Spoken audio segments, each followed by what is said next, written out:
और तुम्हें स्वेटर नहीं पहना। चलो पहनो, मरने की ठानी है। मैं साफ बताए देती हूँ, चाहे तुम दुनिया इधर की उधर हो जाए, मैं बिना शादी किए मरने नहीं दूंगी तुम्हें। और वह बकरे की तरह बर्टी का कान पकड़कर अंदर घसीट ले गई। चंदर के मन में कहा, यह कुछ इस रहस्यमय बंगले का असर है कि हर एक का दिमाग खराब ही मालूम हो देता है। 2 मिनट बाद जब बर्टी लौटा तो उसके गले में कूल बंद ऊनी स्वेटर, ऊनी मोजे थे। वह हाँफता हुआ आकर बैठ गया। मिस्टर कपूर, तुम्हें मानना होगा कि लड़की की यह डाइन जेनी बहुत क्रूर है। मानता हूँ बर्टी, सोलह आने मानता हूँ। चंदर ने मुस्कुराहट रोककर कहा, लेकिन यह झगड़ा क्या होता है? औरतों को समझना बहुत मुश्किल है। इस औरत के फंदे में फंस कैसे गए तुम? चंदर ने पूछा। शी, होठ पर हाथ रखकर धीरे बोलने का इशारा करते हुए बर्टी ने कहा, धीरे बोलो। बात ऐसी हुई कि जब मैं तराई में शिकार खेल रहा था, एक बार अकेले छूट गया।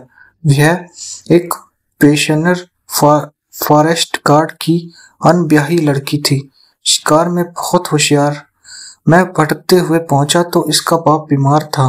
मैं रुक गया। तीसरे दिन वह मर गया। उसे जाने कौन सा रोग था। वह उसका चेहरा बहुत डरावना हो गया था, पेट फूल गया था। रात को इसे बहुत डर लगा तो यह मेरे पास आकर लेट गई। बीच में बंदूक रखकर हम लोग सो गए। रात को इसने बेचैनी से बंदूक हटा दी और अब वह कहती है मुझसे ब्याह करेगी और नहीं करूंगा तो मार डालेगी।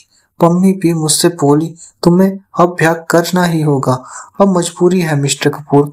चंदर चुप बैठा सोच रहा था, कैसी विचित्र जिंदगी है इस अभागे की। मानो प्रकृति ने सारे आश्चर्य इसी की किस्मत के लिए छोड़ रखे हैं। फिर बोला, ये आज क्या झगड़ा था? कुछ नहीं, आज इसकी सालगिरह थी। वह बोली, मुझे कुछ उपहार दो।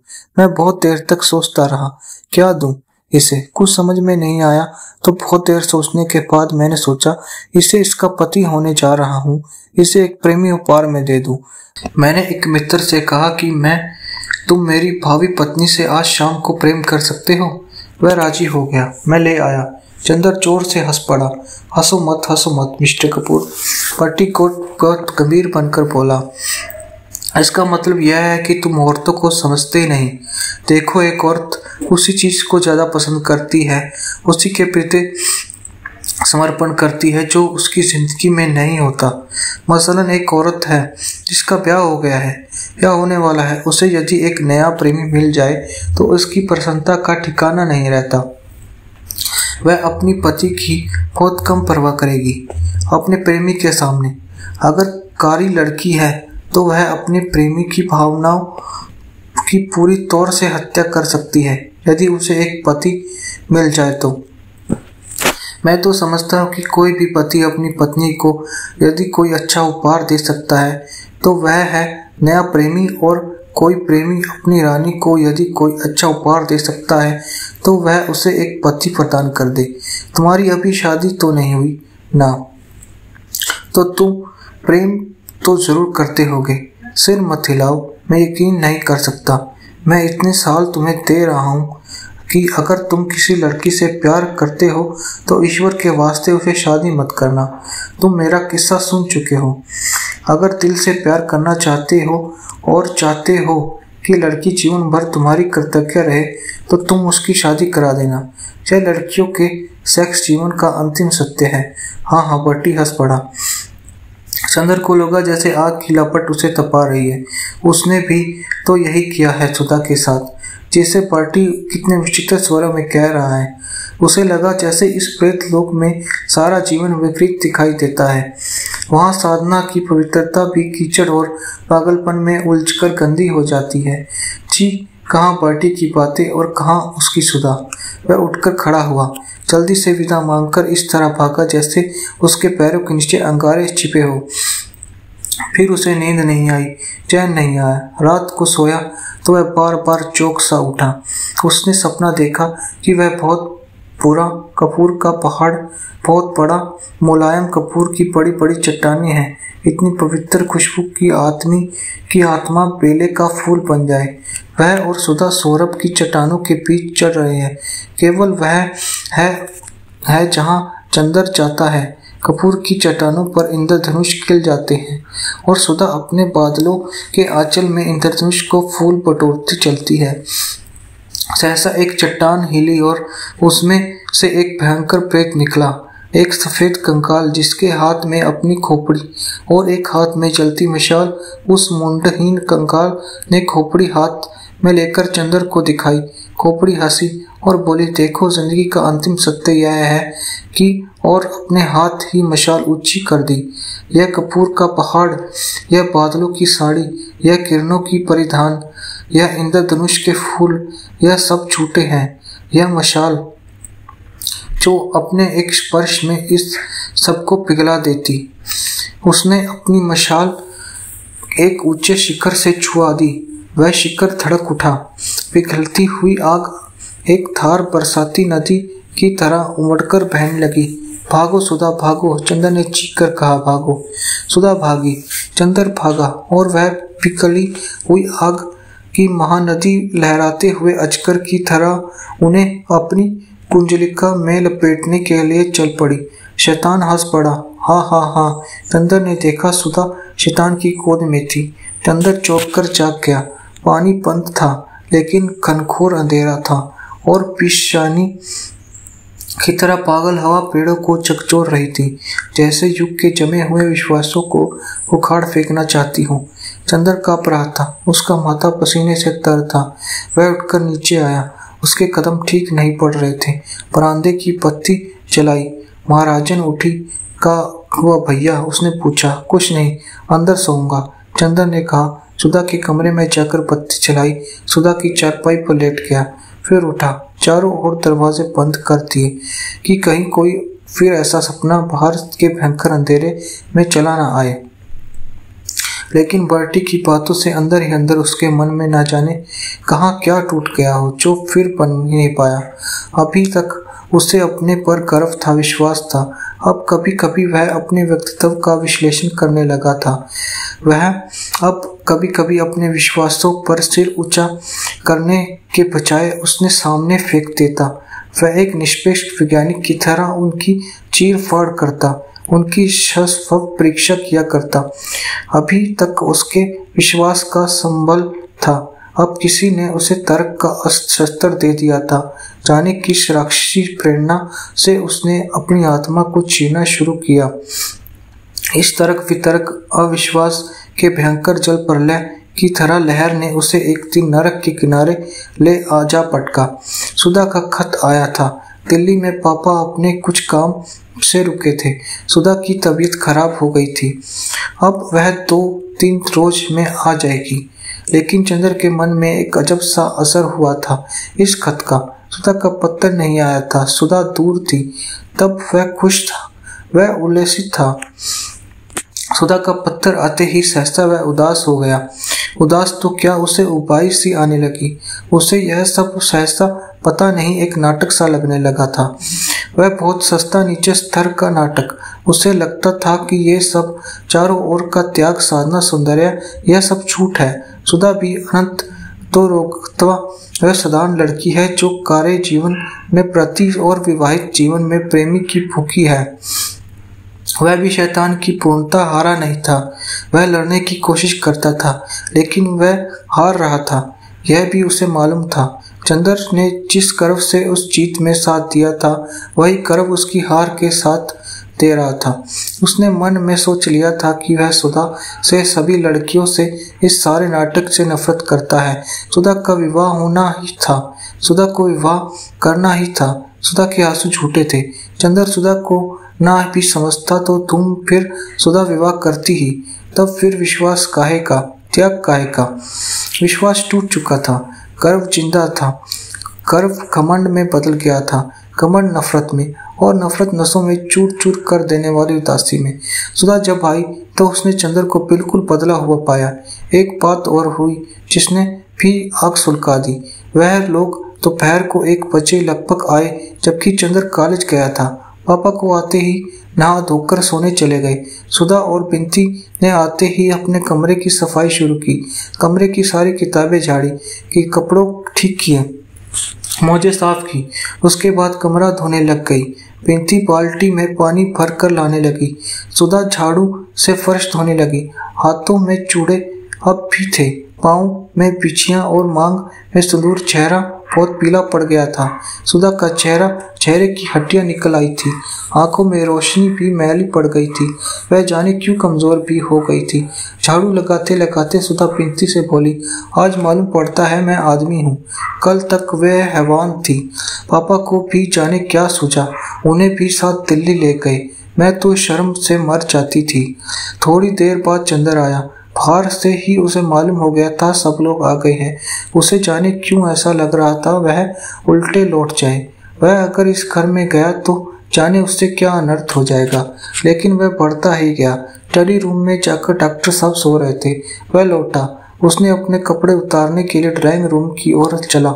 सुधा ने जो ही आइट पाई तो वह फौरन झाड़ू फेंक कर भागी। सिर खुला, धोती कमर में खुशी हुई, हाथ गंदे, बाल बिखरे और बेतहाशा तोड़कर चंदर से लिपट गई और बच्चों की भोली हंसी हंसकर बोली, चंदर हम आ गए, अब बताओ। और चंदर को इस तरह कस लिया कि अब कभी छोड़ेगी नहीं। शी दूर हटो सुधा, ये क्या नाटक करती हो।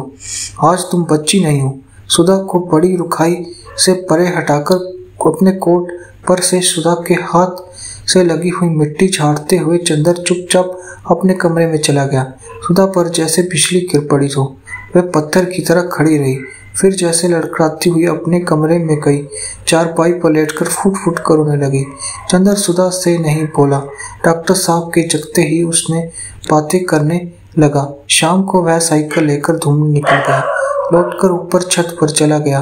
पिंकी को पुकार कर कहा, अगर तकलीफ ना हो तो जरा ऊपर खाना दे आओ। पिंकी ने थाली लगाई। सुधा से, कह लो दीदी ले जाओ। सुधा ने सिर हिलाकर कहा, तू ही दे दो अब मैं कौन रह गई हूँ उनकी। पिंकी के बहुत समझाने पर सुधा ऊपर खाना ले गई। चंदर लेटा हुआ था। गुम सुधा ने स्टूल खींचकर खाना रख दिया। चंदर कुछ नहीं बोला। उसने पानी रखा। चंदर कुछ नहीं बोला। खाओ ना, सुधा ने कहा। एक और बनाकर चंदर को देने लगी। तुम जाओ। चंदर ने बड़े ही रोके स्वर में कहा, मैं खा लूंगा। सुधा ने कोर थाली में रख दिया। चंदर के पायताने बैठकर बोली, चंदर तुम क्यों नाराज हो। बताओ हमसे क्या पाप हो गया। पिछले 1.5 महीने हमने एक एक क्षण गिनकर काटे हैं कि कब तुम्हें पास आए। हमें क्या मालूम था कि तुम ऐसे हो गए हो। मुझे जो चाहे सजा दो, लेकिन ऐसा ना करो। तुम तो कुछ भी नहीं समझते। सुधा ने चंदर के पैरों पर सिर रख दिया। चंदर ने पैर झटक दिए। सुधा, इन सब बातों का फायदा नहीं। अब इस तरह की बातें करना सुनना मैं भूल गया हूँ। कभी इस तरह की बातें करते अच्छा लगता था। अब तो किसी सुहागन के मुंह से यह शोभा नहीं देता। सुधा तिलमिला उठी। तो यह सब बातें तुम्हारे मन में मैं पहले से समझती थी, लेकिन तुम्ही ने तो कहा था। चंदर, अब तुम्ही ऐसे कह रहे हो, शर्म नहीं आती तुम्हें।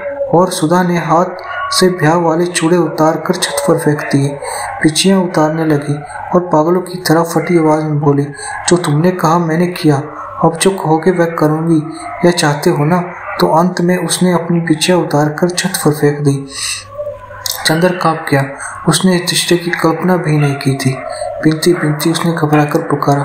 सुधा से बोला, अरे यह क्या कर रही हो। कोई देखेगा तो क्या सोचेगा। बहनो जल्दी से, मुझे किसी की परवाह नहीं। तुम्हारा जो जी ठंडा पड़ जाएगा। चंदर उठा। उसने जबरदस्ती सुधा के हाथ पकड़ लिए। पिंकी आ गई थी। लो इन्हें चूड़ा पहना दो। पिंकी ने चुपचाप चूड़े और बिछिया पहना दी। सुधा चुपचाप उठी नीचे चली गई। सुधा अपनी खाट पर सिर झुकाए लज्जित सा बैठा था। लीजिए खाना खा लीजिए। पिंकी बोली, मैं नहीं खाऊंगा। चंदर ने रूठे गले से कहा, खाइए वरना अच्छी बात नहीं होगी। आप दोनों मिलकर मुझे मार डालिए, बस किस्सा खत्म हो जाए। ना आप सीधे मुंह से बोलते हैं ना दीदी, पता नहीं आप लोगों को क्या हो गया है। चंदर कुछ नहीं बोला। खाइए, आपको हमारी कसम, वरना दीदी खाना नहीं खाएगी। आपको मालूम नहीं, दीदी की तबीयत इधर बहुत खराब है। उन्हें सुबह शाम बुखार रहता है। दिल्ली में तबीयत बहुत खराब हो गई थी। आप ऐसे कर रहे हैं, बताइए उनका क्या हाल होगा। आप समझते होंगे यह बहुत सुखी होगी, लेकिन आपको ये क्या मालूम। पहले आप दीदी के एक आंसू पर पागल उठते थे। अब आपको क्या हो गया है? चंदर ने सिर उठाया और गहरी सांस लेकर बोला, जाने क्या हो गया है बिंती। मैं कभी नहीं सोचता था सुधा को मैं इतना दुख दे सकूंगा। इतना अभागा हूँ कि मैं खुद भी इधर घूलता रहा और सुधा को भी इतना दुखी कर दिया। और सचमुच चंदर को आंखों में आंसू भर आए। बिंती चंदर की पीछे खड़ी थी। चंदर का सिर अपनी छाती में लगाकर आंसू पोंछते हुई बोली, जी अब और दुखी होइए तो दीदी और भी रोएगी। लीजिए खाइए, जाओ दीदी को बुला लाओ, उन्हें भी खिला दो। चंदर ने कहा। बिंती कहीं फिर लौटकर बोली, बहुत रो रही है, अब आज उनका नशा उतर जाने दीजिए, तब कल बात कीजिएगा। फिर सुधा ने ना खाया ना ही आप खा लीजिए। तो वो खा लेगी, उनको खिलाए बिना मैं नहीं खाऊंगा। बिंती बोली, अपने हाथ से कोर बनाकर चंदर को देने लगी। चंदर खाना खाना शुरू किया। धीरे धीरे गहरी सांस लेकर बोला, बिंती तुम्हारी और सुधा की उस जन्म की कौन हो? सुबह के वक्त चंदर जब नाश्ता करने बैठा तो डॉक्टर साहब के साथ ही बैठा। सुधा आई, प्याला रखकर चली गई। वह बहुत उदास थी। चंदर का मन भर आया। सुधा की उदासी उसे कितना लज्जित कर रही थी, कितना दुखी कर रही थी। दिन भर किसी काम में उसकी तबीयत नहीं लगी। उसने क्लास छोड़ दी। लाइब्रेरी में भी जाकर किताबें उलट पलट कर चला आया। उसके बाद प्रेस गया जहां उसे अपनी थीसिस छपने को देनी थी। उसके बाद ठाकुर साहब के यहाँ गया, लेकिन कहीं भी जो टिक नहीं पाया। जब तक वह सुधा को हंसा न ले, सुधा के आंसू सुखा न दे, उसे चैन नहीं मिलेगा। शाम को वह लौटा तो खाना तैयार था। बिंती से उसे पूछा, कहाँ है सुधा? आपकी छत पर। बिंती ने कहा। चंदर ऊपर गया। पानी परसों से बंद था और बादलों भी खुले हुए थे, लेकिन तेज पुरवैया चली गई थी। तीज का चांद शर्मीली दुल्हन सा बादलों में मुँह छुपा रहा था। हवा के तेज चकोरे पर बादल उड़ रहे थे और कचनार बादलों में तीज सा धनुषकार चांद आंख मिचोली खेल रहा था। सुधा ने अपनी खाट पर छाती के बाहर खींच ली थी। छत पर धुंधला अंधेरा था। रह रहकर सुधा की चांदनी के फूल बरस जाते थे। सुधा चुपचाप लेटी हुई बादलों को देखती हुई जाने क्या सोच रही थी। चंदर गया। चंदर को देखती ही सुधा उठ खड़ी हुई। उसने बिजली जला दी और चुपचाप बैठ गई। चंदर बैठ गया। वह कुछ नहीं बोली। बगल में बिछी हुई बिंती की खाट पर सुधा बैठ गई। चंदर को समझ नहीं आता था कि वह क्या करे। चंदर सुधा को इतना दुख दिया। उसने सुधा उससे कल शाम से बोली तक नहीं। सुधा तुम नाराज हो गई, मुझे जाने क्या हो गया है, लेकिन माफ नहीं करोगी? चंदर ने बहुत कांपती हुई आवाज में कहा। सुधा कुछ नहीं बोली, चुपचाप बादलों की ओर देखती रही। चंदर ने सुधा के दो कबूतरों जैसे उलझे मासूम पैरों को लेकर अपनी गोद में रखकर लिया। भरे हुए गले से बोला, सुधा मैंने जाने क्या हो जाता है, कभी कभी लगता है कि वह पहले वाली ताकत टूट गई है। मैं बिखर रहा हूँ। तुम आई और तुम्हारे सामने मन का जाने कौन सा तूफान फूट पड़ा। तुमने उसका इतना बुरा मान लिया। बताओ, अगर तुम ही ऐसा करोगी तो मुझे संभालने वाला फिर कौन है? सुधा और चंदर की आंखों में एक बूंद आंसू सुधा के पांव पर चू पड़ा। सुधा ने चौंक कर अपने पांव खींच लिए। उठकर चंदर की खाट पर बैठ गई। चंदर के कंधे पर सिर रखकर फूट फूट कर रो पड़ी। बहुत रोई, बहुत रोई। उसके बाद उठी और सामने बैठ गई। चंदर, तुमने गलत नहीं किया। मैं सचमुच कितनी अपराधन हूँ। मैंने तुम्हारी जिंदगी चौपट कर दी है, लेकिन मैं क्या करूँ? किसी ने तो मुझे कोई रास्ता नहीं बताया था। अब हो ही क्या सकता है। चंदर, तुम भी बर्दाश्त करो, हम भी बर्दाश्त करें। चंदर नहीं बोला। उसने सुधा के हाथ अपने होठों से लगा दिए। लेकिन मैं तुम्हें इस तरह बिखेरने नहीं दूंगी। तुमने अब अगर इस तरह किया तो अच्छी बात नहीं होगी। फिर हम तो बराबर हर पल तुम्हारे ही बारे में सोचते रहे, तुम्हारी ही बातें सोच सोच कर अपने को धीरज देते रहे। तुम इस तरह करोगे तो नहीं सुधा, मैं अपने को टूटने नहीं दूंगा। तुम्हारा प्यार मेरे साथ है, लेकिन इधर मुझे जाने क्या हो गया था। हाँ, समझ लो चंदर, तुम्हें हमारे सुहाग की लाज है। हम कितने दुखी हैं, तुम समझ नहीं सकते। तुम एक तुम्ही को देखकर एक थोड़ा सा दुख दर्द भूल जाते हैं। सो तुम भी इस तरह करने लगे तो लोग कितने अभागे हैं। और वह फिर चुपचाप लेटकर ऊपर देखती हुई जाने क्या सोचने लगी। चंदर का एक बार धुंधली रेशमी चांदनी में मुरझाए हुए सोन सूची के फल जैसे मुंह की ओर देखा और सुधा की नरम गुलाबी होठों पर उंगलियां रखती। थोड़ी देर वह आंसू में भीगे हुए गुलाब की दुख भरी पंखुड़ियों से उंगलियों को उलझाए रहा। फिर बोला, क्या सोच रही थी? चंदर ने बहुत दुलार से सुधा के माथे पर हाथ फेर कर कहा। सुधा एक फीकी हंसी हंसकर बोली, जैसे आज लेटी हुई बादलों को देख रही हूँ, पास तुम बैठे हो, उसी तरह एक दिन कॉलेज में दोपहर को मैं और घेसू लेटे हुए बादलों को देख रहे थे। उस दिन उसने एक शेर सुनाया था, कैफ परदोष बादलों को न देख, बेखबर तू कुचल न जाए कहीं। उसका कहना कितना सच निकला। भाग्य ने कहाँ ले जाकर पटका मुझे। क्यों, वहाँ तुम्हें कोई तकलीफ तो नहीं? चंदर ने पूछा।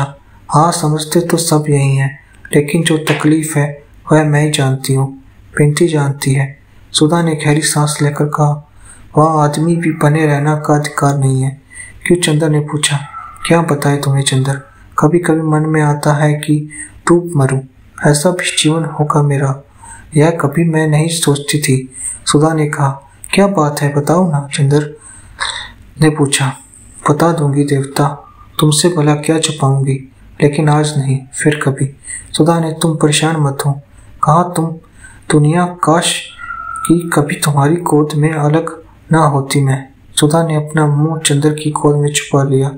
चांदनी की पंखुड़ियों बरस पड़ी।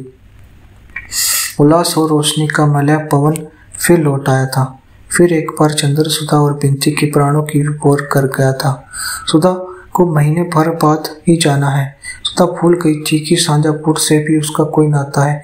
बिंती का इम्तिहान हो गया था। अक्सर चंदर और सुधा बिंती के ब्याह के लिए गहने कपड़े खरीदने जाते। जिंदगी फिर खुशी के हिलकोरों में झूमने लगी थी। बिंती का ब्याह उतरने अगहन में होने वाला था। अब तो 2.5 महीने रह गए थे। सुधा और चंदर जाकर कपड़े खरीदते, लौटकर बिंती को जबरदस्ती पहनाते और गुड़िया की तरह उसे सजाकर खूब हंसते। दोनों के बड़े बड़े हौसले थे। बिंती के लिए सुधा बिंती को सलवार और चुन्नी का एक सेट और गरारा और कुर्ते का एक सेट देना चाहती थी। चंदर बिंती को एक हीरे की अंगूठी देना चाहता था। चंदर बिंती को बहुत स्नेह करने लगा था। वह बिंती के ब्याह में भी जाना चाहता था, लेकिन गांव का मामला, कान्या कुब्जों की बारात। शहर में सुधा, बिंती और चंदर को जितनी आज़ादी थी उतनी वहाँ भला क्यों कर हो सकती थी।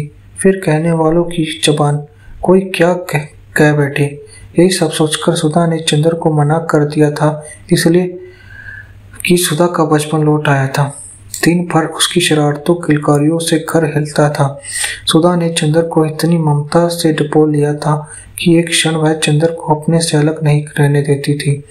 जितनी देर चंदर घर में रहता, सुधा उसे अपने दुलार में, अपनी सांसों में, गरमाई में सपेटे रहती थी। चंदर के माथे पर हर क्षण वह जाने कितना स्नेह बिखेरती रहती थी। एक दिन चंदर आया तो देखा बिंती कह गई है। सुधा चुपचाप बैठी हुई बहुत से पुराने खतों को संभाल रही है। एक गंभीर उदासी का बादल घर में छाया हुआ है। चंदर आया, देखा सुधा आंख में आंसू भरे बैठी है। क्या बात है सुधा? रुखसती की चिट्ठी आ गई है। चंदर, परसों शंकर बाबू आ रहे हैं। चंदर के हृदय की धड़कनों पर जैसे किसी ने हथौड़ा मार दिया। वह चुपचाप बैठ गया।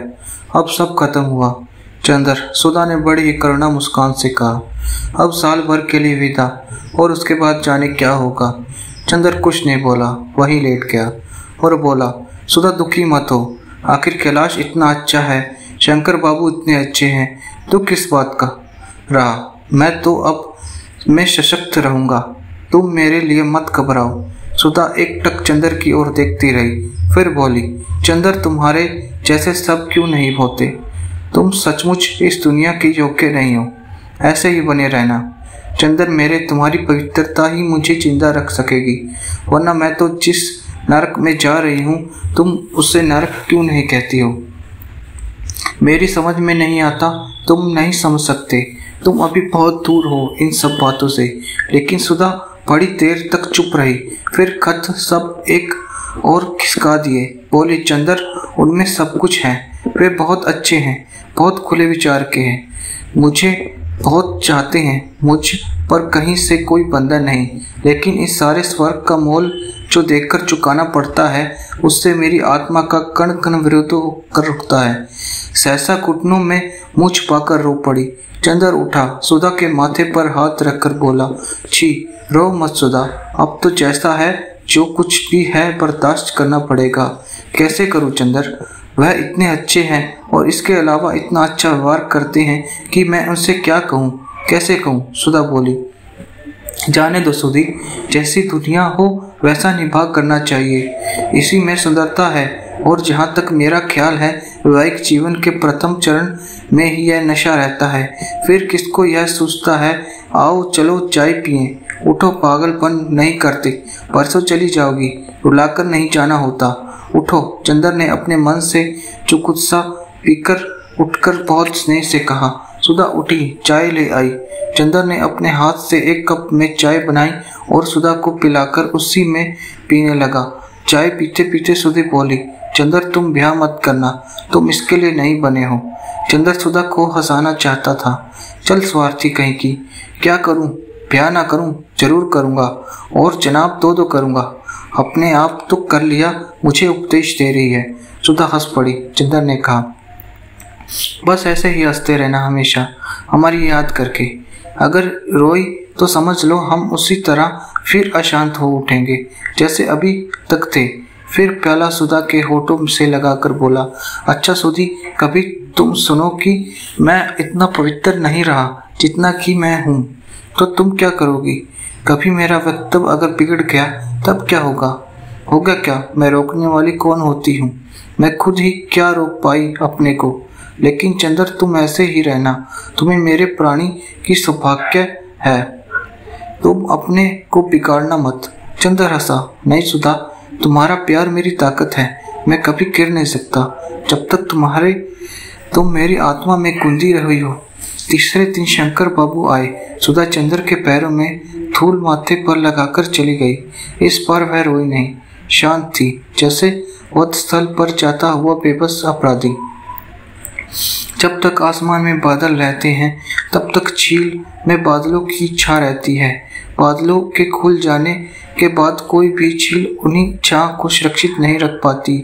जब तक सुधा थी, चंदर की जिंदगी का फिर एक बार उल्लास और उसकी ताकत लौट आई थी। सुधा के जाते ही वह फिर सब कुछ खो बैठा।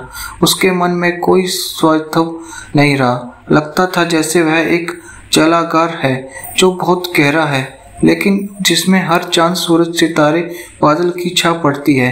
उनके चले जाने के बाद फिर वह उनका प्रतिबिंब धो डालता है और बदलकर फिर वैसा ही हो जाता है। कोई भी चीज पानी को रंग नहीं पाती, उसे छू नहीं पाती। हाँ, लहरों में उनकी छाया का रूप विकृत हो जाता है। चंदर को चारों ओर की दुनिया सहज गुजरते हुए बादलों का निसार तमाशा सी लग रही थी। कॉलेज की चहल पहल, ढलती हुई बरसात का पानी, थीसिस और डिग्री, पट्टी का पागलपन, पम्मी के खत, ये सभी उसके सामने आते सपनों की तरह गुजर जाते। कोई चीज उसके हृदय को छू नहीं पाती। ऐसा लगता था कि चंदर एक खोखला व्यक्ति है जिसमें सिर्फ एक सापेक्ष अंतःकरण मात्र है, कोई निष्पेक्ष आत्मा नहीं। हृदय भी जैसे समाप्त हो गया था। एक जलहीन हल्के बादल की तरह वह हवा के हर चौके पर तैर रहा था, लेकिन टिकता कभी भी नहीं था। उसकी भावनाएं, उसका मन, उसकी आत्मा, उसके प्राण, उसका सब कुछ सो गया था और वह जैसे नींद में चल फिर रहा था, नींद में सब कुछ कर रहा था। जाने के 8-9 रोज बाद सुधा का खत आया। मेरे भाग्य, मैं इस बार तुम्हें जिस तरह छोड़ आई हूँ उससे मुझे पल भर को चैन नहीं मिलता। अपने को तो बेच चुकी हूँ, अपने मन के मोती को कीचड़ में फेंक चुकी हूँ। तुम्हारी रोशनी को ही देखकर कुछ संतोष है। मेरे दीपक, तुम बुझना मत, तुम्हें मेरे स्नेह की लाज है। मेरी जिंदगी का नर्क फिर मेरे अंगों को भीगना शुरू हो गया है।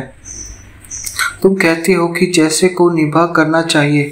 तुम कहते हो कि अगर मैंने उनसे निभा नहीं किया तो यह तुम्हारे प्यार का अपमान होगा। मैं अपने लिए तुम्हारे लिए निभा करूंगी, लेकिन मैं कैसे संभालूं अपने को?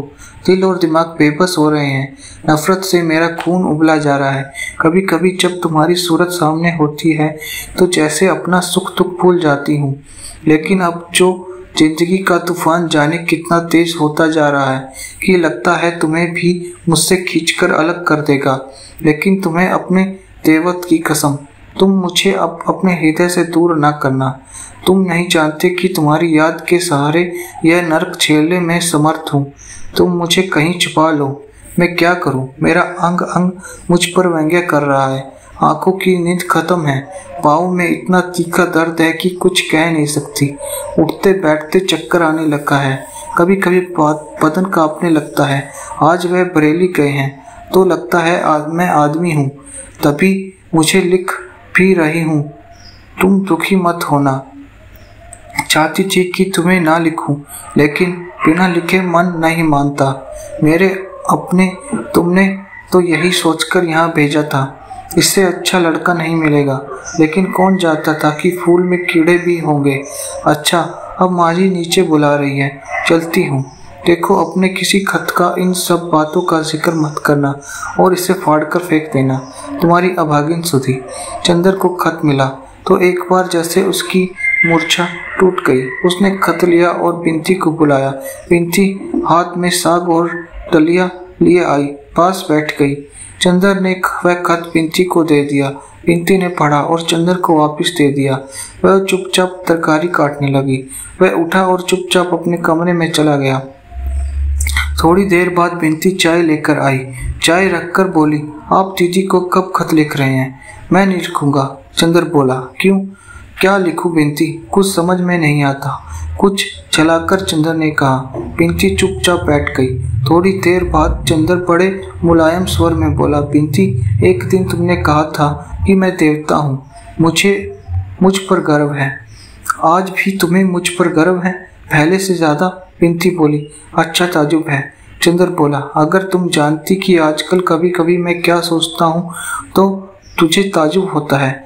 तुम जानती तो सुधा के इस खत के मुझे जरा सा भी दुख नहीं हुआ, सिर्फ झंझलाहट ही हुई है।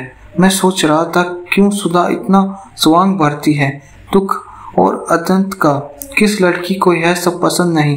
किस लड़की के प्यार में शरीर का अंश नहीं होता? लाख प्रतिभाशाली लड़कियां हो, लेकिन अगर वे किसी को प्यार करेंगी तो उसे अपनी प्रतिभा नहीं देंगी, अपना शारीरिक नहीं देंगी। यदि वह अस्वीकार कर लिया जाए तो शायद प्रतिहिंसा से तड़प भी उठेंगी। अब तो मुझे ऐसा लगने लगा है कि सेक्स ही प्यार है, प्यार का मुख्य अंश है, बाकी सभी कुछ उसकी तैयारी है। उसके लिए एक समुचित वातावरण और विश्वास का निर्माण करना है। जाने क्यों मुझे इस सब से बहुत नफरत होती जा रही है। अभी तक मैं सेक्स और प्यार को तो चीजें समझता था, प्यार पर विश्वास करता है, सेक्स से नफरत करता था। अब मुझे दोनों ही चीजें एक लगती है। जाने कैसी अरुचि सी हो गई है इस जिंदगी से। तुम्हारी क्या राय है बिंती? मेरी?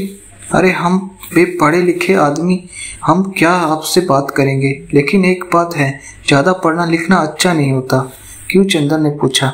पढ़ने लिखने से आप और दीदी जाने क्या क्या सोचते हैं।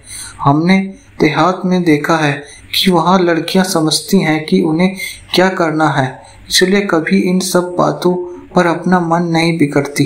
बल्कि मैंने तो देखा है सभी शादी के बाद मोटी होकर आती हैं। दीदी अब छोटी सी नहीं कि ऐसी उनकी तबीयत खराब हो जाए।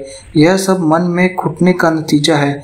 जब यह होना ही है तो क्यों दीदी दुखी होती है? उन्हें तो और मोटी होना चाहिए। बिंती बोली। इस समस्या का इतना सरल समाधान सुनकर चंदन को हंसी आ गई। अब तुम ससुराल जा रही हो, मोटी होकर आना। तब आप तो मजाक करने लगे। लेकिन बिंती, तुम इस मामले में बड़ी विद्वान मालूम देती हो। अभी तक यह विद्वता कहाँ छिपा रखी थी? नहीं, आप मजाक ना बनाइए। मैं तो सच बताऊं कि देहाती लड़कियां शहर की लड़कियों से ज्यादा होशियार होती है इन सब मामलों में। सच? चंदर ने पूछा। वह गांव की जिंदगी को बेहद निरी समझता था हाँ और क्या, वहाँ इतना दुराव, इतना गोपन नहीं है। सभी कुछ उनके जीवन का उन्मुक्त है और ब्याह के पहले ही वहाँ लड़कियों सब कुछ। अरे नहीं, चंदर ने बेहद चादुप से कहा।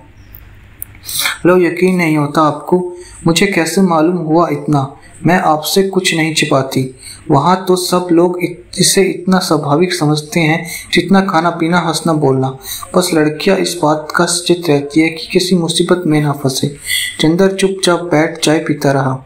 आज तक वह जिंदगी को कितना पवित्र मानता रहा था, लेकिन जिंदगी कुछ और ही है। जिंदगी अब भी वह है जो सृष्टि के आरंभ में थी। और दुनिया कितनी चालाक है, कितनी फुलाव वह देती है। अंदर से मन में जहर छिपाकर भी होठों पर कैसी अमृत में मुस्कान झलकाती रहती है।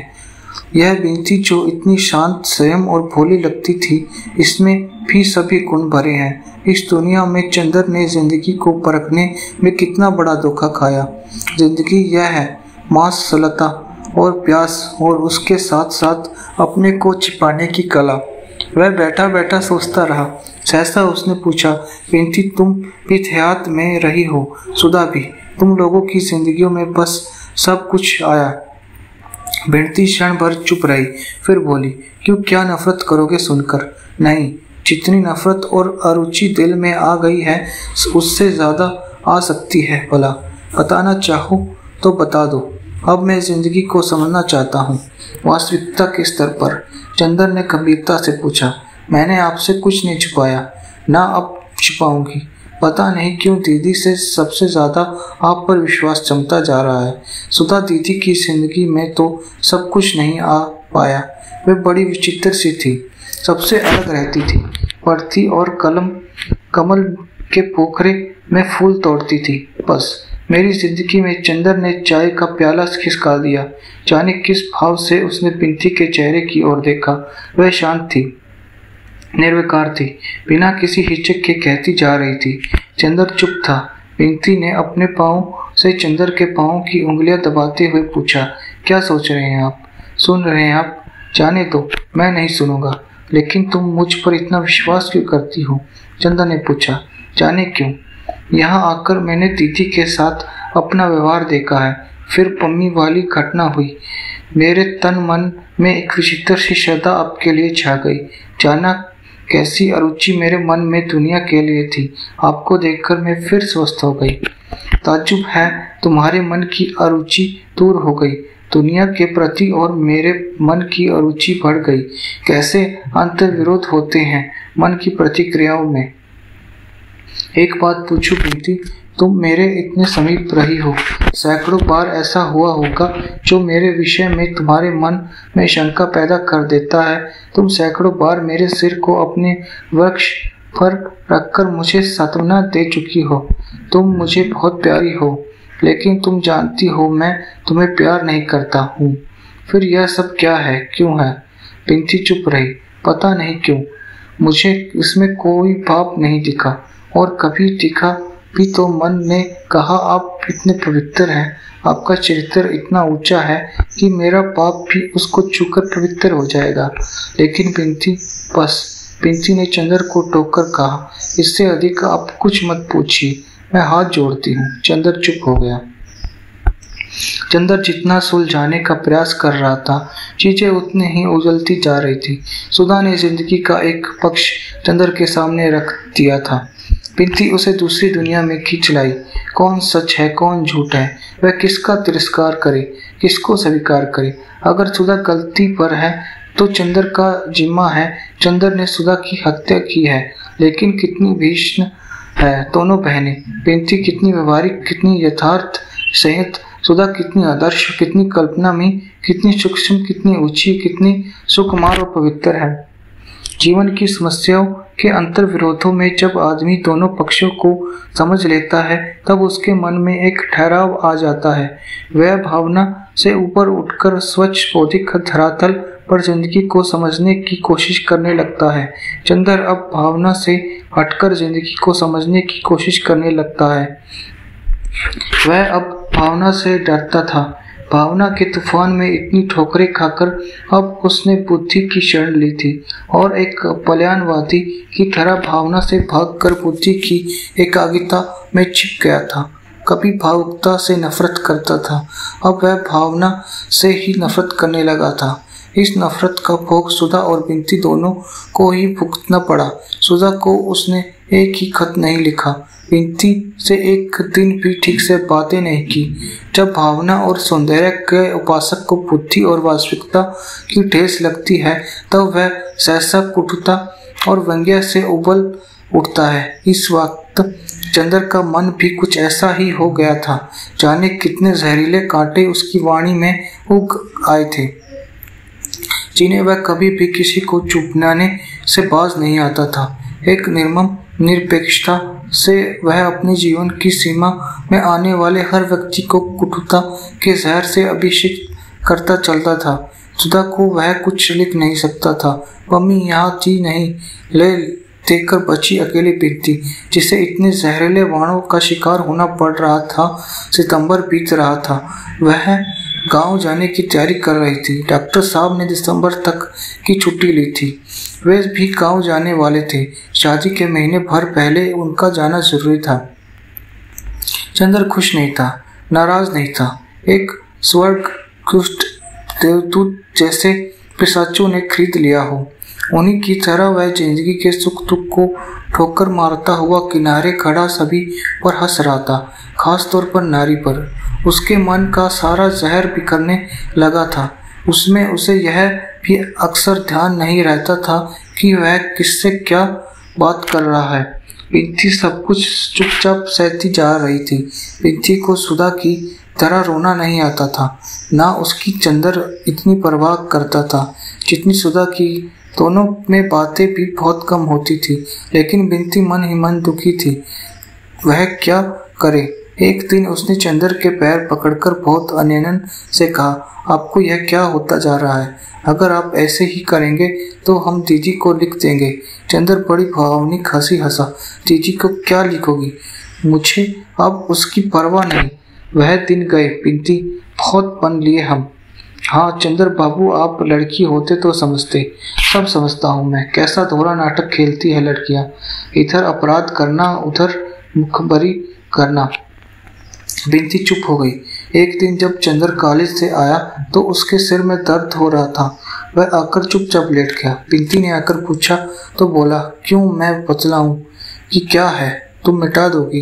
बिंती ने चंद्र के सर पर हाथ रखकर कहा, चंद्र तुम्हें क्या होता जा रहा है? देखो कैसी हड्डियां निकल आई हैं इधर। इस तरह अपने को मिटाने से क्या फायदा? मिटाने से? चंद्र उठकर बैठ गया। मैं मिटाऊंगा अपने को, लड़कियों के लिए। छी, तुम लोग अपने को क्या समझती हो? क्या है तुम लोगों में सिवा एक नशीली मांसलता के? इसके लिए मैं अपने को मिटाऊंगा? बिंती ने चंद्र को फिर लिटा दिया। इस तरह अपने को धोखा देने से क्या फायदा? चंद्र बाबू, मैं जानती हूँ दीदी के ना होने की आपकी जिंदगी में कितना बड़ा अभाव है, लेकिन दीदी के ना होने पर क्या मतलब है तुम्हारा? मेरा मतलब आप खूब समझते हैं। मैं जानती हूँ, दीदी होती तो आप इस तरह ना मिटाते अपने को। मैं जानती हूँ दीदी के लिए आपके मन में क्या था। बिंती ने सिर में तेल डालकर वो बोला, दीदी के लिए क्या था? चंद्र हंसा, बड़ी विचित्र हंसी। दीदी के लिए मेरे मन में एक आदर्शवादी भावुकता थी जो अंत कचरे मन की उपज थी। एक ऐसी भावना थी जिसके औचित्य पर ही मुझे विश्वास नहीं। वह एक सनक थी। सनक? बिंती थोड़ी देर तक चुपचाप सिर में तेल रोकती हुई रही, फिर बोली, अपनी सासों में बनाई देव मूर्ति पर इस तरह लाल तो मत मारिए, आपको शोभा नहीं देता। बिंती की आंख में आंसू आ गए। कितनी अभागी है दीदी। चंद्र एक टक बिंती की ओर देखता रहा, फिर बोला, मैं अब पागल हो जाऊंगा बिंती। मैं आपको पागल नहीं होने दूंगी। मैं आपको छोड़कर नहीं जाऊंगी। मुझे छोड़कर नहीं जाओगी? चंद्र फिर हंसा, चाहिए आप। अब आप श्रीमती बिंती होने वाली हैं, आपका ब्याह होगा। मैं पागल हो रहा हूँ। इसमें क्या हुआ? इन सब बातों से दुनिया नहीं रुकती, शहनाइयाँ नहीं बंद होती, बंद द्वार नहीं तोड़े जाते। मैं नहीं जाऊंगी चंद्र अभी। तुम मुझे नहीं जानते, तुम्हारी इतनी ताड़ना और व्यंग्य सहकर भी तुम्हारे पास रही। अब दुनिया भर की लांछना और व्यंग्य सहकर तुम्हारे पास रह सकती हूँ। बिंती ने तीखे स्वर से कहा, क्यों, तुम्हारे रहने से क्या होगा? तुम शुदा नहीं हो, तुम शुदा नहीं हो सकती। जो शुदा है मेरी जिंदगी में वह कोई नहीं हो सकता, समझी? तुम मुझ पर एहसान मत जताओ। मैं मर जाऊं, मैं पागल हो जाऊं, किसी का साझा। क्यों तुम मुझ पर इतना अधिकार समझने लगी अपनी सेवा के बल पर? मैं इसकी रत्ती भर परवाह नहीं करता। जाओ यहाँ से। उसके बिंती को धकेल दिया, तेल की शीशी उठाकर बाहर फेंक दी। बिंती रोती हुई चली गई। चंदर उठा, कपड़े पहनकर बाहर चल दिया। ये लड़कियां समझती हैं एहसान कर रही हैं मुझ पर। बिंती के जाने की तैयारी हो गई थी। लिया दिया जाने वाला सारा सामान पैक हो रहा था। डॉक्टर साहब भी महीने भर की छुट्टी लेकर साथ जा रहे थे। उस दिन की घटना के बाद फिर बिंती चंदर से बिल्कुल ही नहीं बोली थी। चंदर ने कभी भी बोला नहीं। ये लोग कार पर जाने वाले थे। सारा सामान पीछे आगे लादा जाने वाला था। डॉक्टर साहब कार लेकर बाजार गए थे। चंदर उनका होल डाल संभाल रहा था। बिंती आई और बोली, मैं आपसे बातें कर सकती हूँ? हाँ, तुम उस दिन की बातें बुरा मान गई। अमूमन लड़कियां सच्ची बात का बुरा मान जाती हैं। बोलो, क्या बात है? चंदर इस तरह कहा जैसे कुछ हुआ ही ना हो।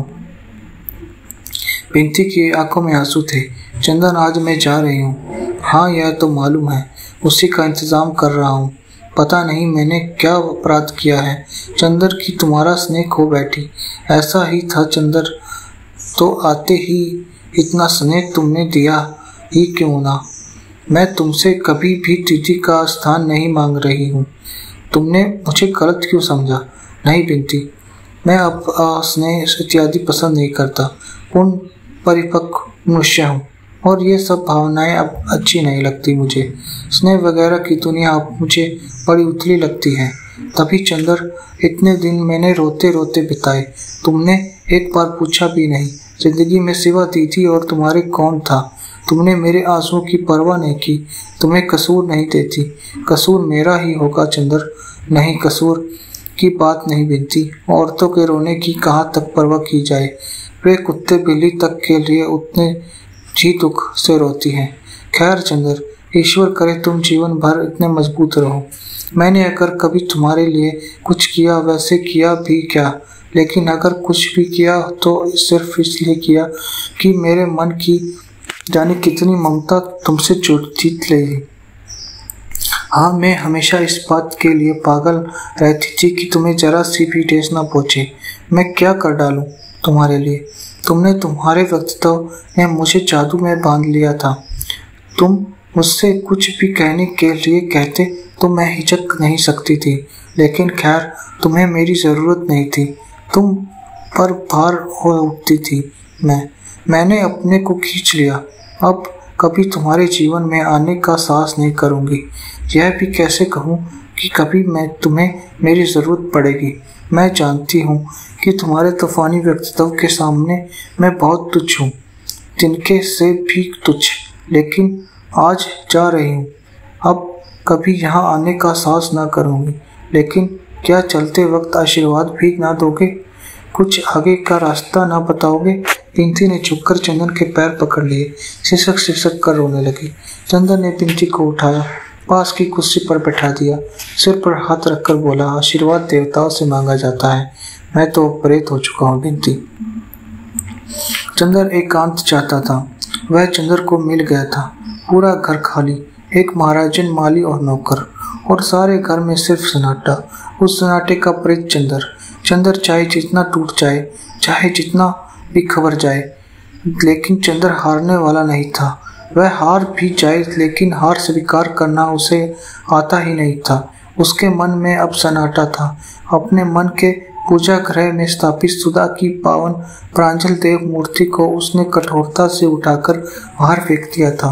मंदिर की मूर्ति में पवित्रता बिंती को अपमानित कर दिया था। मंदिर के पूजा उपकरणों को, अपने जीवन के आदर्शों और मानदंडों को उसने चूर चूर कर डाला था। बुद्ध शिकन विजेता की तरह क्रूरता से हंसते हुए मंदिर के भागावशेषों पर कदम रखकर चल रहा था। उसका मन टूटा हुआ खंडहर था जिसके उजाड़ बेचत कमरों में चमगादड़ बसेरा करते हैं और जिसके ध्वंसावशेषों पर गिरगिट पहरा देते हैं। काश कि कोई उन खंडहरों की ईंटें उलटकर देखता तो हर पत्थर के नीचे पूजा मन्नत सिसकते हुए मिलते, हर धूल की परत में घंटियां की बेहोश ध्वनियां मिलती, हर कदम पर मुरझाए हुए पूजा के फूल मिलते, हर शाम सवेरे भगर देव मूर्ति का करुण रुदन दीवारों पर सिर पटकता हुआ मिलता। लेकिन चंद्र ऐसा वैसा दुश्मन नहीं था। उसने मंदिर को चूर चूर कर उस पर अपने गर्व का पहरा लगा दिया था कि कभी भी कोई उस पर खंडहर के अवशेष कुरेदकर पुराने विश्वास, पुरानी अनुभूतियां, पुराने पूजाएं फिर से ना जगा दे। बुत शिकन तो मंदिर तोड़ने के बाद सारा शहर जला देता ताकि शहर वाले फिर मंदिर को ना बना पाए। ऐसा था चंद्र। अपने मन को सुनसान कर लेने के बाद उसने अपनी जिंदगी, अपना रहन सहन, अपना मकान और अपना वातावरण भी सुनसान कर लिया था। आंगन आ गया था लेकिन उसके चारों ओर जेठ की दोपहरी से भी भयानक सन्नाटा था। पिंकी जब से गई उसने कोई खत नहीं भेजा था। सुधा के भी पत्र बंद हो चुके थे। पम्मी के 2 खत आए। पम्मी आजकल दिल्ली घूम रही थी लेकिन चंद्र ने पम्मी को कोई जवाब नहीं दिया। अकेला अकेला, बिल्कुल अकेला। सारा मरुथल की नीरस भयावनी शांति और वह जब तक कि कांपता हुआ लाल सूरज बालू के क्षितिज पर अपनी आखिरी सांसें तोड़ रहा हो। बालू के टीलों की अधमरी छाएं लहरदार बालू पर धीरे धीरे रेंग रही हो। पिंकी के ब्याह को 15 दिन रह गए थे। सुधा का एक पत्र आया। मेरे देवता, मेरे नैन, मेरे पंथ, मेरे प्रकाश, आज कितने दिनों बाद तुम्हें खत लिखने का मौका मिल रहा है। सोचा था पिंकी के ब्याह के महीने भर पहले गांव आ जाऊंगी तो एक दिन के लिए तुम्हें आकर देख जाऊंगी, लेकिन इरादे हैं जिंदगी जिंदगी। जब सुधा अपने जेठ और सास के लड़के को गुलाम है, ब्याह के दूसरे दिन ही चला जाना होगा। तुम्हें यह बुला लेती लेकिन यहाँ बंधन और पर्दा तो ससुराल से भी बदतर है। मैंने पिंकी से तुम्हारे बारे में बहुत पूछा, वह कुछ नहीं बताई।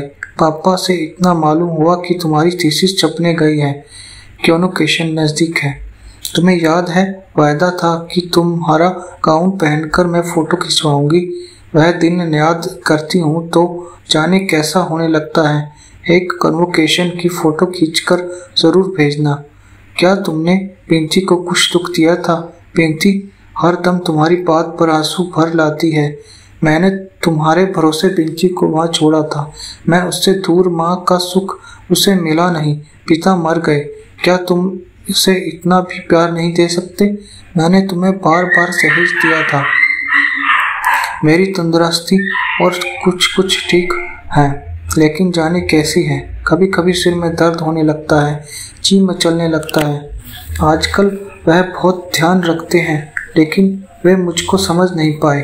सारे सुख और आज़ादी के बीच में मैं कितनी असंतुष्ट हूँ, मैं कितनी परेशान हूँ। लगता है हजारों तूफान हमेशा नसों में गहरा करते हैं। चंद्र, एक बात कहूँ, अगर बुरा ना मानो तो आज शादी के 6 महीने बाद भी मैं यही कहूँगी, चंद्र, कि तुमने अच्छा नहीं किया। मेरी आत्मा सिर्फ तुम्हारे लिए बनी थी। उसके रेशे में वे तत्व हैं जो तुम्हारी ही पूजा के लिए थे। तुमने मुझे दूर फेंक दिया लेकिन इस दूरी के अंधेरे में भी जन्म जन्मांतर तक भटकती हुई सिर्फ तुम्ही को ढूंढूंगी। इतना याद रखना, इस बार अगर तुम मिल गए तो जिंदगी की कोई ताकत, कोई आदर्श, कोई सिद्धांत, कोई प्रचंडता मुझे तुमसे अलग नहीं कर सकेगी। लेकिन मालूम नहीं पूर्व जन्म सच है या झूठ। अगर झूठ है तो सोचो चंद्र की इस अनादिकाल के प्रभाव में सिर्फ एक बार मैंने अपनी आत्मा का सत्य ढूंढ पाया है। अब अनंत काल के लिए उसे खो दिया। अब अगर पुनर्जन्म नहीं है तो बताओ मेरे देवता, क्या होगा? करालो सृष्टियां होगी, प्रलय होंगे। मैं अतृप्त चिंगारी की तरह असीम आकाश में तड़पती हुई अंधेरे की हर परत से टकराती रहूंगी, ना जाने कब तक के लिए। जो दूरी बढ़ती जा रही है त्यों तो पूजा की प्यास बढ़ती जा रही है। काश मैं सितारों के फूल और सूरज की आरती से तुम्हारी पूजा कर पाती, लेकिन जानते हो मुझे क्या करना पड़ रहा है। मेरे छोटे भतीजे नीलू ने पहाड़ी चूहे पाले हैं। उनके पिंजरे के अंदर एक पहिया लगा है, ऊपर खटियां लगी हैं। अगर कोई अभागा चूहा उस चक्कर में उलझ जाता है तो जो जो छूटने के लिए वह चलता है, जो तो चक्कर घूमने लगता है, घंटियां बजने लगती है। नीलू बहुत खुश होता है, लेकिन चूहा थककर बेदम होकर नीचे गिर पड़ता है। कुछ ऐसे ही चक्कर में फंस गई हूँ चंदर। संतोष सिर्फ इतना है कि घंटियां बजती है तो शायद तुम उन्हें पूजा के मंदिर की घंटियां समझते होंगे, लेकिन खैर सिर्फ इतनी प्रार्थना है चंदर कि अब थक कर जल्दी ही गिर जाऊं। मेरे भाग्य खत का जवाब जल्दी ही देना। पम्मी अभी आई या नहीं? तुम्हारी जन्म जन्म की प्यासी सुधा। चंदर ने खत पढ़ा, फौरन लिखा, प्रिय सुधा, तुम्हारी पत्थर बहुत दिनों बाद मिला। तुम्हारी भाषा वहां जाकर बहुत निखर गई है। मैं जो समझता हूँ अगर खत कहीं छुपा दिया जाए तो लोग इसे किसी रोमांटिक उपन्यास का अंश समझे, क्योंकि उपन्यासों के ही पात्र ऐसे खत लिखते हैं, वास्तविक जीवन के नहीं। खैर मैं अच्छा हूँ। हर एक आदमी जिंदगी में समझौता कर लेता है, किंतु मैंने जिंदगी से समर्पण कराकर उसके हथियार रख लिए हैं। अब किले के बाहर से आने वाली आवाजें अच्छी नहीं लगती, न खतों के पानी की उत्सुकता, न जवाब लिखने का आग्रह। अगर मुझे अकेला छोड़ दो तो तुम अच्छा होगा। मैं विनती करता हूँ, मुझे खत मत लिखना आज, विनती करता हूँ, क्योंकि आज्ञा देने का अब साहस भी नहीं, अधिकार भी नहीं, व्यक्तित्व भी नहीं। खत तुम्हारा तुम्हें भेज रहा हूँ। कभी जिंदगी में कोई जरूरत आ पड़े तो जरूर याद करना, बस इसके अलावा कुछ नहीं। अपने में संतुष्ट चंद्र कुमार कपूर। उसके बाद फिर वही सुनसान जिंदगी का डर्रा। खंडहर के सन्नाटे में भूलकर आई कोई बांसुरी की आवाज की तरह सुधा का पत्र। सुधा को ध्यान आया और चला गया। खंडहर का सन्नाटा, सन्नाटे के उल्लू गिरगिट, पत्थर कांपे और फिर मुश्तैदी से अपनी जगह पर जम गए। उसके बाद फिर वही उदास सन्नाटा, दूर हुआ अकेलापन, मूर्छित दोपहरी के फूल सा चंदर। नवंबर का एक खुशनुमा विहान, सोने के कांपते तारे सुबह की ठंडी हवाओं में उलझे हुए थे। आकाश एक छोटे बच्चे के नीलम नैनों की तरह भेला और स्वच्छ लग रहा था। कवारियां शरद के फूलों से भरी थी और नई ताजगी मौसम और मन में पुलक उठी थी। चंदर अपना पुराना करते स्वेटर और नीले पीले रंग के पश्मीने का लंबा कोट पहने लान पर टहल रहा था। छोटे छोटे पीले दूब पर कलोल कर रहे थे। सहसा एक कार आकर रुकी। पम्मी उसमें मैं कूद पड़ी। कारी हिरनी की तरह दौड़कर चंदर के पास पहुंच गई। हेलो माई बॉय, मैं आ गई। चंदर कुछ नहीं बोला। आओ ड्राइंग रूम में बैठो, उसने उसी मुर्दा सी आवाज में कहा। उसे पम्मी के आने की कोई प्रसन्नता नहीं थी। पम्मी उसके उदास चेहरे को देखती रही, फिर उसके कंधे पर हाथ रखकर बोली, क्यों कपूर, कुछ बीमार हो क्या? नहीं तो आजकल मुझे मिलना जुलना अच्छा नहीं लगता, अकेला घर भी है, उसने उसकी फीकी आवाज में कहा। क्यों मिस सुधा कहाँ है? और डॉक्टर शुक्ला? वे लोग मिस पिंती की शादी में गए हैं। अच्छा, उसकी शादी भी हो गई? डैम इट, जैसे ये लोग पागल हो गए हैं। पलटी सुधा पिंती, क्यों मिलते जुलते क्यों नहीं तुम? ये यूं ही मन नहीं होता। समझ गई, जो मुझे 3-4 साल पहले हुआ था, कुछ निराशा हुई है तुमसे। पम्मी बोली, नहीं ऐसी कोई बात नहीं, कहना मत। अपनी जुबान से स्वीकार कर लेने से पुरुष का गर्व टूट जाता है। यही तो तुम्हारे चरित्र में मुझे प्यारा लगता है। खैर यह ठीक हो जाएगा, मैं तुम्हें ऐसे नहीं रहने दूंगी। मसूरी में इतने दिन क्या करती रही? चंदा ने पूछा। योग साधना, पम्मी ने हंसकर कहा। जानती हो आजकल मसूरी में बर्फ पड़ रही है। मैंने कभी बर्फ के पहाड़ नहीं देखे थे। अंग्रेजी उपन्यासों में बर्फ पड़ने का जिक्र सुना बहुत था, सोचा देखती जाऊं। क्या कपूर, तुम खत क्यों नहीं लिखते थे? मन नहीं होता था। अच्छा, बर्टी की शादी कब होगी? चंदर ने बात टालने के लिए कहा।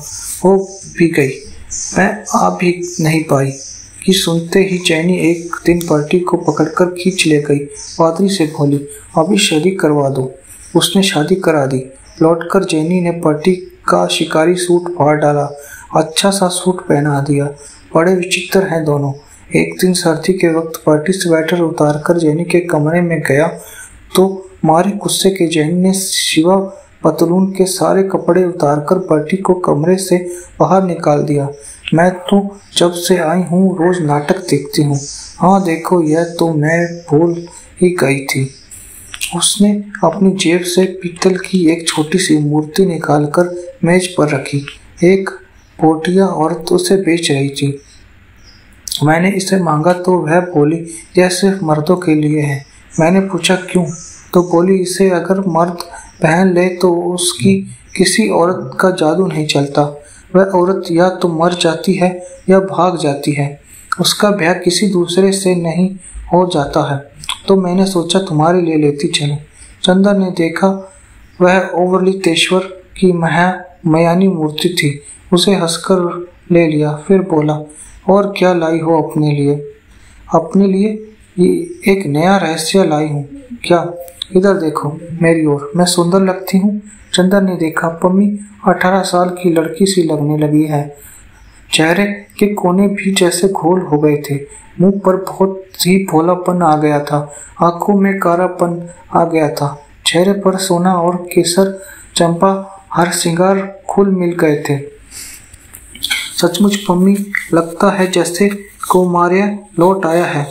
तुम पर तो परियों के कुंज से अपना बचपन फिर चुरा लाई क्या? नहीं कपूर, यही तो रहस्य लाई हूँ, हमेशा सुंदर बने रहने का।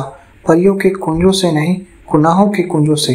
मैंने हिमालय की छाव में एक नया संगीत सुना कपूर, मासलता का संगीत। मसूरी के समाज में घुल मिल गई। मादक अनुभूतियां बटोरती रही बिना किसी पक्षताप के। मैंने देखा कि दिनों दिन निकलती जा रही हूँ। कपूर, सेक्स इतना बुरा नहीं जितना मैं समझती थी। तुम्हारी क्या राय है? हाँ, मैं देख रहा हूँ सेक्स लोगों को इतना बुरा नहीं लगता जितना मैं समझता था। नहीं चंदर, सिर्फ इतना ही नहीं। अच्छा मान लो जैसे तुम आजकल उदास हो और तुम्हारा सिर पर एक अपनी गोद में रख लूं तो कुछ संतोष नहीं होगा तुम्हें? और पम्मी ने चंदर का सिर सचमुच अपने स्वातंदोलित वक्ष से चिपका लिया। चंदर चलाकर अलग हट गया। कैसी अजब लड़की है। थोड़ी देर चुप बैठा रहा, फिर बोला, क्यों पम्मी, तुम एक लड़की हो। मैं तुम्ही से पूछता हूँ, क्या लड़कियों के प्रेम में सेक्स अनिवार्य है? हाँ, पम्मी ने स्पष्ट स्वरों में जोर देकर कहा। लेकिन पम्मी, मैं तुमसे नाम से नहीं बताऊंगा, लेकिन एक लड़की है जिसको मैंने प्यार किया है, लेकिन शायद वह मुझसे शादी नहीं कर पाएगी। मेरे उसके लिए कोई शारीरिक संबंध भी नहीं है। क्या तुम इसे प्यार नहीं कहोगी? कुछ दिन बाद जब उसकी शादी हो जाए तब पूछना, तुम्हारा सारा प्रेम मर जाएगा। पहले मैं भी तुमसे कहती थी पुरुष और नारी के संबंधों में एक अंतर जरूरी है। अब लगता है यह सब एक भुलावा है, अपने में से पम्मी ने कहा। लेकिन दूसरी बात तो सुनो, उसी की एक सखी है। वह जानती है कि मैं उसकी सखी को प्यार करता हूँ, उसे नहीं कर सकता। कहीं सेक्स की तृप्ति का सवाल नहीं, फिर भी वह मुझे प्यार करती है।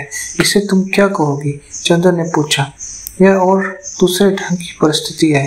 देखो कपूर, तुम्हें हिप्नोटिज्म के बारे में नहीं पढ़ा? ऐसा होता है कि अगर कोई हिप्नोटिस्ट के एक लड़की का हिप्नोटाइज कर रहा है तो बगल में एक दूसरी लड़की बैठी है जो चुपचाप वह देख रही है, तो वातावरण के प्रभाव से अक्सर ऐसा देखा जाता है कि वह भी हिप्नोटाइज हो जाती है, लेकिन वह एक क्षणिक मानसिक मूर्छा होती है जो टूट जाती है। पम्मी ने कहा। चंदर को लगा जैसे बहुत कुछ सुलझ गया है। एक क्षण में उसने मन का बहुत सा भार उतर गया है। पम्मी, मुझे तुम्ही एक लड़की मिली हो जो साफ बातें करती हो, एक शुद्ध तर्क और बुद्धि धरातल से। बस मैं आजकल बुद्धि का उपासक हूँ। भगवान से चिढ़ है। बुद्धि और शारीरिक, बस यही तो आदमी के मूल तत्व है। हृदय तो दोनों के अंत संघर्ष की उलझन का नाम है। पम्मी ने कहा। सहसा घड़ी देखते हुए पम्मी बोली, 9 बज रहे हैं, चलो 9:30 से मैटनी है, आओ देख आए। मुझे कॉलेज जाना है। मैं जाऊंगा नहीं कहीं।